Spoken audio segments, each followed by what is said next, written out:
This is Matt for Boxing Social in association with William Hill and Empire Fight Store. Delighted to be joined by Sam Jones. Sam, appreciate you joining us. Hopefully we can talk now about Jake Paul, Tommy Fury, fight that everyone were waiting for a number of years now, and it happened last night. Can you give us your initial reaction to Tommy Fury getting that win? Yeah.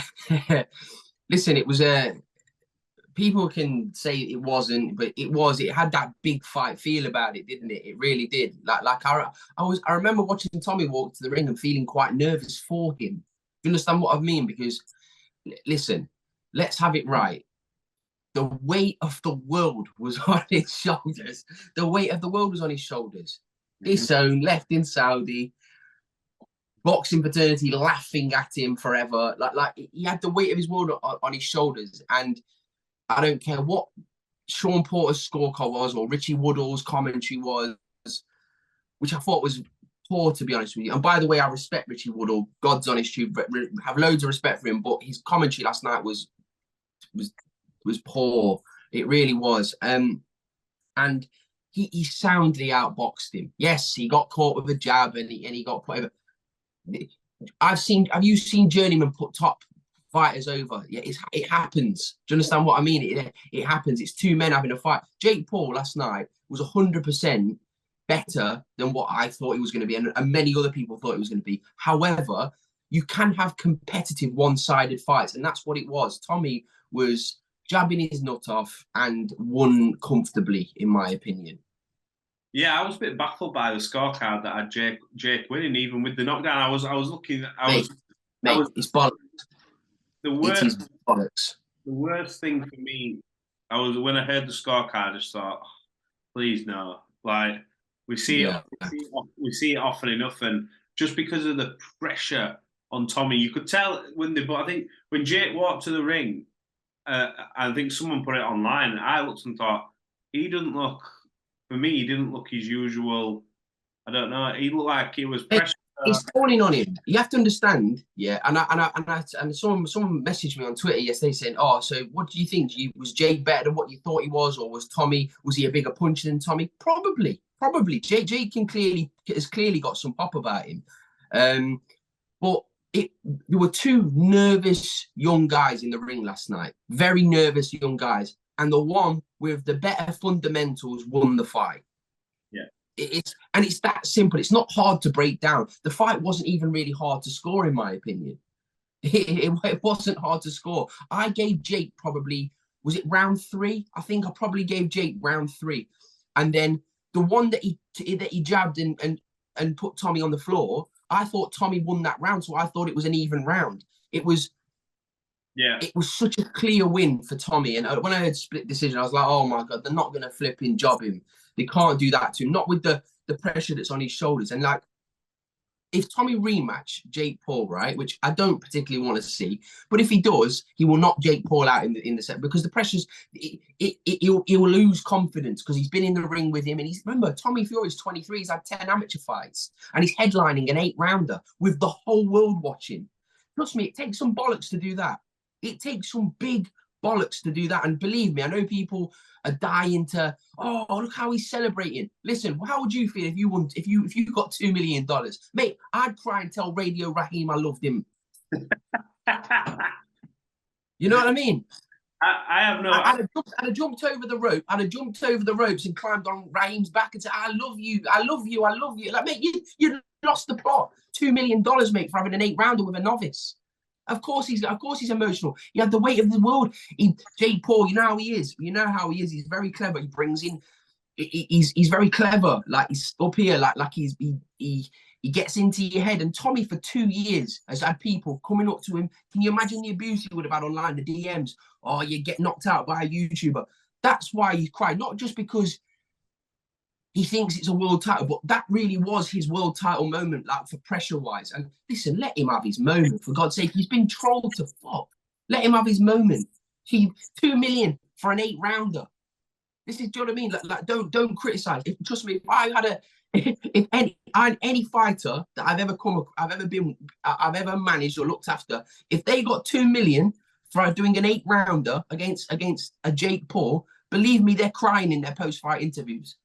Yeah, I think people forget, like you just said there, he has had 2 years of you're scared to fight a YouTuber. Abuse. You faked an injury. That's what people are saying. Oh, you knew you couldn't, go abroad. He's had all these things thrown at him and I said that, it doesn't matter what the fight was like. It doesn't matter if it was for a world title. That release of emotion at the end is like validation to say, you know what? He's been away from his baby as well, right? Do you know what I mean? He's got a newborn baby. He's been away from his baby. He's emotional.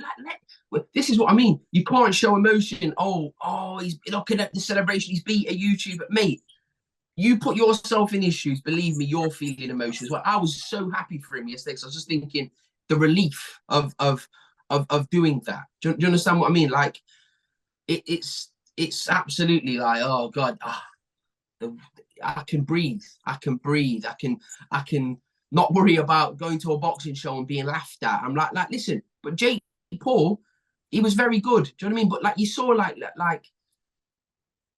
difference. I'm not saying bad boxing, but like at ringside when Logan Paul was getting interviewed as well, like he was like swearing loud on the microphone. It isn't WWE. This is boxing. It's a gentleman's sport. Do you know what I mean? Like it's that's not how. It's good for boxing what happened last night.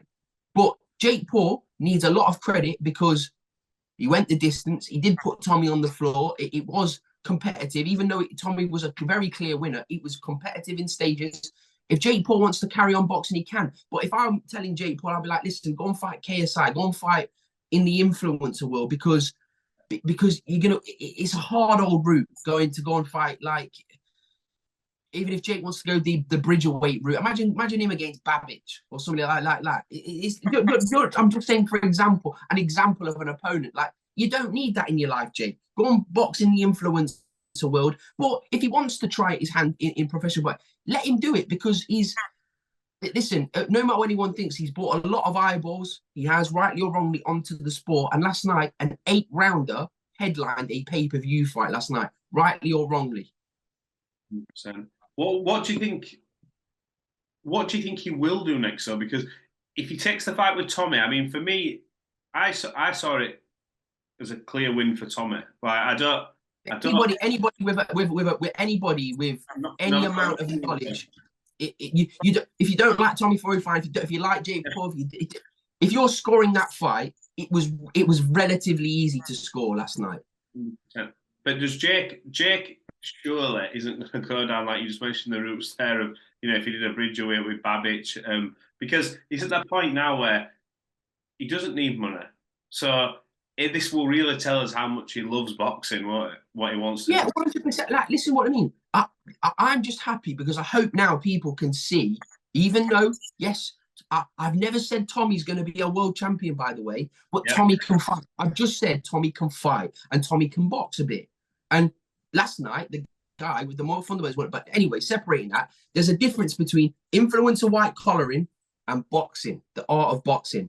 Yeah. It's two very different things. You can't just learn to box in 2 years and say I can fight Canelo Alvarez. Do you understand what I mean? Like it's two very different things. Tommy Fury had his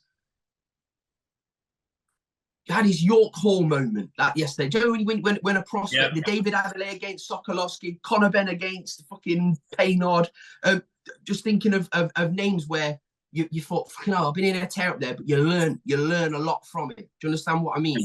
That was Tommy's learning fight, but Tommy had to learn him with the whole world looking at him and all the pressure of the boxing world on his shoulders. Imagine how much pressure that's took. Let's just give Tommy a little bit of credit. You don't even have to rate him. You don't have to think he's going to win a world title, but give him some credit because he had the bollocks to do that yesterday. Not just that, but when you look around the ring yesterday, you had Mike Tyson, Deontay Wilder, Devin Haney, you had Ronaldo, you had some of the most famous eyes in boxing in the world there. So I think when people talk about that fight, they don't realise the pressure. And he handled it, I thought, really well. I'm honest. That's what I'm saying. Like you had two incredibly nervous men yesterday. Yeah, two very nervous men, and just the bet of the boxer won. Simple as that. The boxer won the fight. It's no disrespect. I promise you, I like Jake Paul. I think he's a marketing genius. I think Logan Paul's unbelievable, mate. He's in the WWE, mate. He's such a talented. They're such talented guys. But I'm pleased because it's a humbling experience, because it's like you can't just walk into a sport like boxing where people have literally blood, sweat, and tears for years in amateur gyms and bringing themselves up and learning their craft. You can't just go on the pads with a very good trainer like BJ Flores and learn how to box in 2 years. You can't. You can't. But Jake Paul did show he can punch. He has got a good chin. If Jake Paul wants to carry on in the professional boxing, well, great. But me personally, if I was his mate, his brother, or his advisor, I'd say go and fight KSI and go and sell out a stadium and have a white collar show with him, because that's enormous. And Tommy Fury's got the pickup bit if he wants to carry on. But even if I'm advising Tommy Fury, I'd be like, mate, stay in that world, mate. Stay in that. Go to the influencer world, mate. You learn a fortune. You learn an absolute fortune, and it's just I don't know. It's a mad one, really. But I enjoyed it yesterday. I thought it was a bit of fun. It's not something I want to see all the time. I don't want to be excited about 8 rounders all the time, but like pay-per-view 8 rounders. But listen, Tommy Fury's not had many fights. Jake's not had many fights. Let's see some actual pros do this now. Yeah, I think it was a good result for boxing, because, like you just said there, it shows you can't just wander into that world. But I think it highlights the fact that in boxing we need big fights. We can't be relying on these, and we can't be relying on and people moan like got your KSIs and all these people selling things out. Well, if you don't like it in boxing, we need to get our act together now and start getting Crawford and getting these fights done. Exactly. So what we need to see now is competitive cards, not just competitive main events. We need to see competitive cards. We need to see competitive cards. And this is what I think. I mean, listen, every prospect needs their learning fights. Every prospect needs their learning fights. But if you've had an extensive amateur career, especially if you've got like the GB route, mate, you should be thrown in almost at the deep end. Yeah. That you should be thrown in because you've had an extent. Listen, Tommy and Jake yesterday, like both of them, hardly any fights, main event in an 8-rounder, pressure on both of them. Listen, that's what I mean. Dare to be great, gamble. This is what it's all about. But I think it, just like you say, it highlights the fact we need more competitive fights.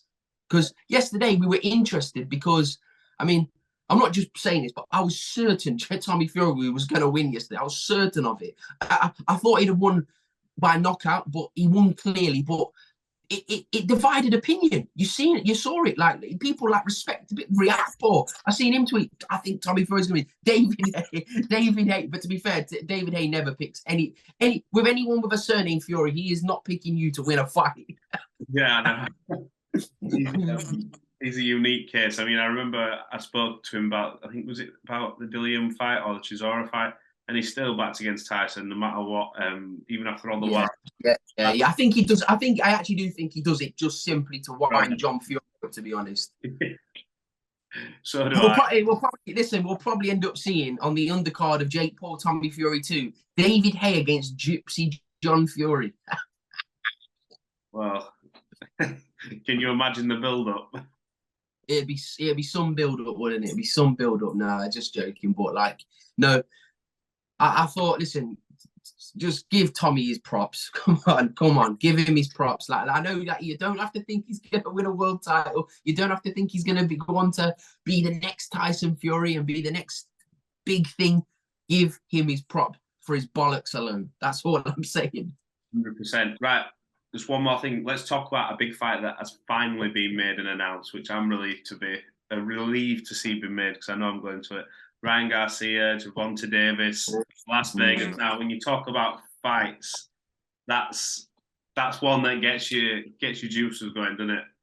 There's not many fights. Like, listen, I try and stay up for all of them. And I say, you've got a little one yourself, so you know what it's like when it gets to night time, you're ready for bed. It's very difficult to stay up now. It's very, very difficult to stay up nowadays. If there's a Brit involved, I will always do it. But there's two, this fight, you're staying up the whole night.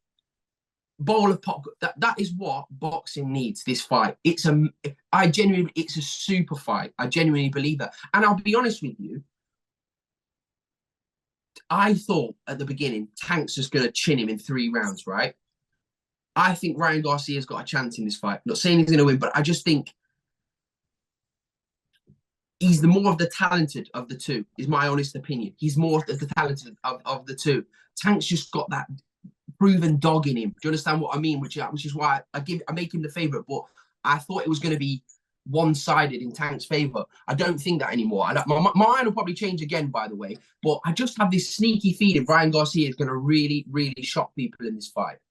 Do you think that's because of Ryan's height? He'll have a reach advantage, and Tank can get in the fights before. He's almost like knows he's going to take a couple to pull the trigger almost. So is that sort of the way you look at it and think if Ryan catches him and maybe just I watched the Rolly Romero fight, and Rolly was outboxing Tank for a lot long periods of that time. And I'm just saying, Ryan Garcia is a lot better than Rolly, a lot better. He's sharper, he's faster, he has a better jab, he's more powerful. And I just think, mate, if he clips Tank will know about it. Do you know what I mean? I just think unbelievable fight, and credit to De La Hoya, Espinoza, anybody that's involved in making that fight. Congratulations, because that is a monster of a fight, and that is what should be happening across all platforms. All this bollocks about promoters not working together and not wanting to put on the big fights. This is what should be happening. And these kind of fights will save boxing in the long run. It really will, because it gets everybody excited. Everybody. 100%. Look, I think these are the type of fights you hope open doors to bigger fights, to continue to see these, because we always talk about politics and all that nonsense in fights, but ultimately, like, if there's money to be made, a deal can always be made. Sure. Listen, 100%. Listen, you in boxing, and this is my experience on the business side, if both fighters want the fight 9 times out of 10 happens. If a promoter's got an agenda and one of the fighters is like, I've got other options or something like that, the fight's never happening. But if both fighters are aligned and both fighters want to make the fight and they're determined to make the fight, because they are the bosses at the end of the day, people forget that. The fighters are the bosses, yeah? The fight will happen. And that just proves it. So when two fighters want to make a fight happen, it's the promoter's job as their employees to make the fight happen. And that's what should be happening across the board in boxing. Well, fingers crossed we get a few more made. I mean, I know everyone wants to see Spence Crawford. I mean, hopefully they don't get to 40+-year-olds. You know about that fight, right? I'll be perfectly honest about Spence Crawford. I'm almost bored of it, if I'm perfectly honest. Yeah. I'm almost bored of it, because both of them two are both like Terence Crawford. He's approaching, what is he, 35? Errol Spence, 34. Mate, they're both going to be past it before you know it. And people are going to...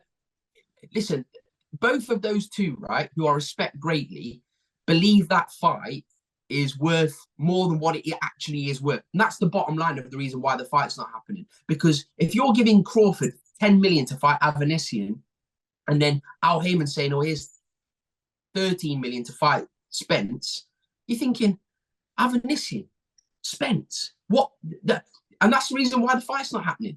And I don't really blame him for it, but I'm saying, that's why I don't think, I mean, if the fight happens, it happens. And there'll be nobody more excited than me, but I'm almost past caring about that fight now. I'm looking forward to Tank against Ryan Garcia. I want, as I say, Fury against Usyk.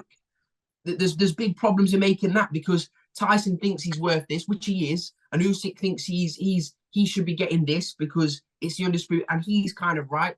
Mate, boxing is sometimes very, very difficult, but like what I say, when two fighters are determined to make the fight happen, the fight happens.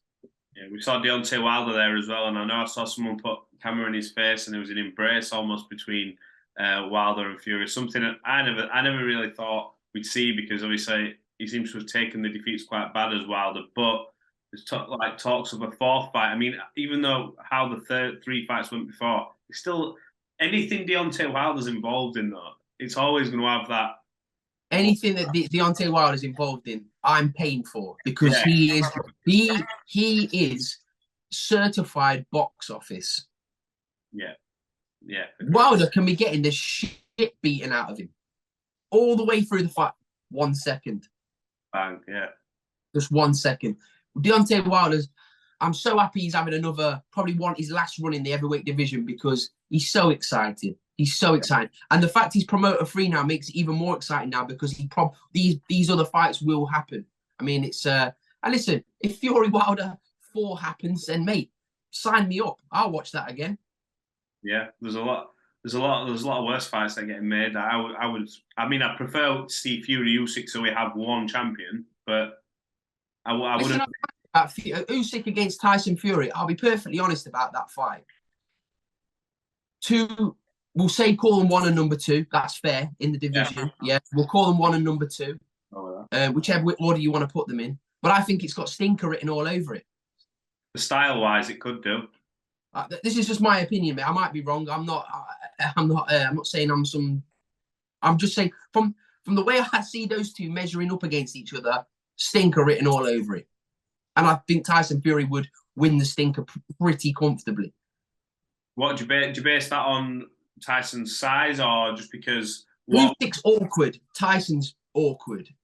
Tyson's long and awkward. Like he's 6'8", whatever he is. He's so much bigger than Usyk. He's a bigger puncher than Usyk. He's just as fast as Usyk. I just think it's not through talent, because Usyk's arguably the most talented fighter on the planet. Probably is the most talented fighter on the planet. But I'm just talking about Tyson's massive, mate. Tyson's fucking massive. And that's just what it comes down to. He's fucking massive. So it's like, I just think he'd overwhelm. I just think he'd just be too big and too awkward for Usyk. Nothing to do with talent for all these dickheads and say, "Well, you disrespect Usyk." No, I'm not. Usyk's a genius. I'm just saying the bigger bastard will win. Yeah. Fair assessment, Sam. Well, look, I appreciate you jumping on early on this morning with us before I hit the score. What time is it? 8 a.m. It was 8 a.m., wasn't it? Yeah, 8:20. Wow. Good stuff. I'd have been up anyway. I said I've got a bounce up school run soon anyway. So. Oh, mate, 5:30 Peppa Pig, mate.